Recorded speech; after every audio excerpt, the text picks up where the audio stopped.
Ayun, so hello everyone and welcome back dito sa ating Kantar PH. Then as of today, meron po tayo dito ng 0 PH, no? 0 PH. 0 today's earning po. So, click po natin dito yung ating account. Then, click po natin dito yung V1.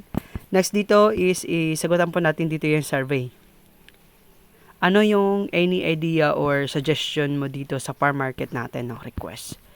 So, yung sagot lang po natin dito is valid lang siguro guys, no? At saka yung tawag dito, yung sustainable. Okay? Sustainable.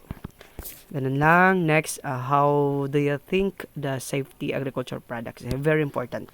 So, click po natin yan. Then, very interested. Then, willing to. Then, farmers market, supermarket. So, mamili naman po kayo dyan guys.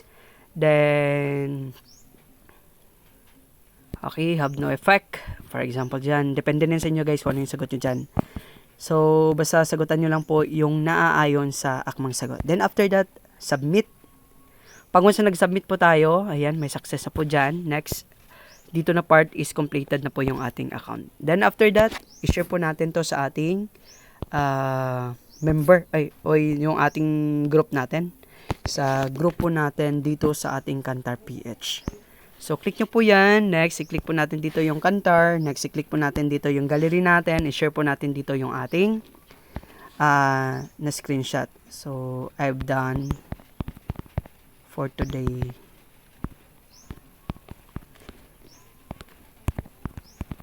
Okay. Ayan. So, yan na yung gawin natin dito sa ating Kantar guys. No? So, balik po tayo sa Kantar natin. So, silipin natin kung magkano yung earning natin today. So, meron po tayong earnings dito na 44 pesos. So, as of today, yung ating 921 to na po yung earnings natin. So, by Friday, magwi-withdraw po tayo dito ng fund natin guys, no? Since B1 at saka yung B2, every Friday po yung ating withdrawal dito sa ating account. So, ayan. So, may mga queries po dyan, no? Kung paano po dito mag-recharge sa ating account. So, click nyo lamang po dito yung recharge. Or kung paano po magsimula dito. So, pag once na meron na kayong link dito guys, just registered lang po. No? Next, pwede na din po kayo kahit hindi po kayo doon dumaan sa intern. So, direct na po kayo dito, no? Pag once na may account na po kayo, so kunin na po agad dito yung intern account. So, paano nga ba makuha yung intern account? So, dapat meron ka ditong 1,200 pesos. Makuha mo po yung intern account.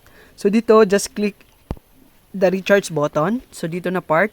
Kung makikita po natin dyan, i-click po natin dito yung recharge.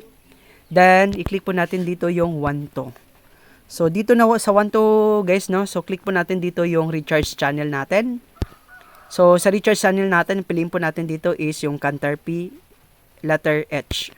So, sa H po yan, click nyo po dito yung GCash. Yan, that's it. Next, after that, i-confirm po natin dito. Pag once na confirm na, i-follow nyo lang yung steps para i-input nyo yung GCash account ninyo at saka yung GCash number ninyo. And of course, just input your PIN. Then, i-confirm nyo po dito yung payment nyo na 1,200. Then after that, balik na po kayo dito sa inyong member button, no? So, dito sa member icon ninyo, makikita nyo po dito yung balance nyo na 1 to. Pag once na may balance na po kayo dito na 1 to, just go to your task button. So, in your task button, just click start. Then, dito na part, for example, dito since B1 po yung in-open mo, no? Pag once na nag-open po kayo dito ng V1 or bibili po kayo dito ng V1, so, click nyo lamang po yung V1. So, kung makikita nyo po dito yung buy now, so, click nyo yung buy now. Then, after that, another procedure po dito is, i-click nyo po dito yung join now. Since tapos po tayo dito sa ating V1 na, tawag dito na, daily earnings, no? So, punta po tayo dito sa daily earnings natin sa V2.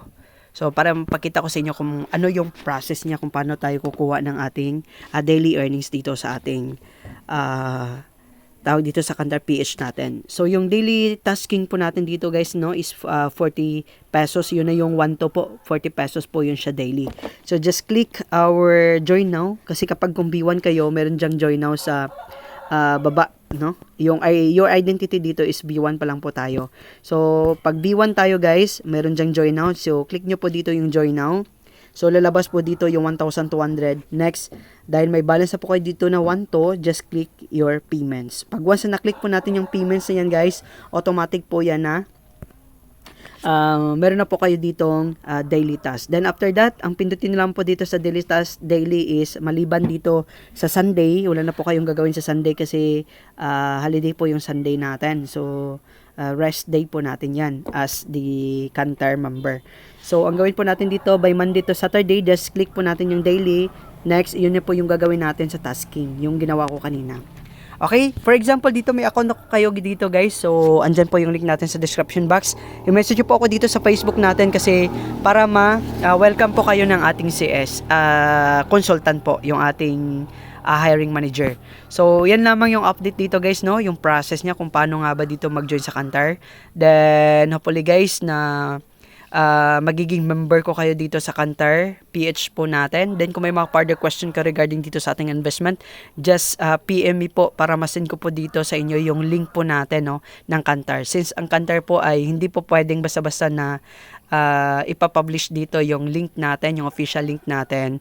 Kasi ang Kantar po is once na nag-register po yung member dito, so may mga iba na po na hindi na po nagko-contact doon sa mga hiring manager nila, no? So nahihirapan po sila process ng kanilang withdrawal. So ang mas maganda po dito ay kailangan po i-contact ko po yung mga hiring manager po ninyo para para ma-join po kayo sa group and of course para mabigyan po kayo ng data ng ating consultant. So yan lamang ang update guys. Again, yung ating Facebook account andyan po sa description box ng ating video.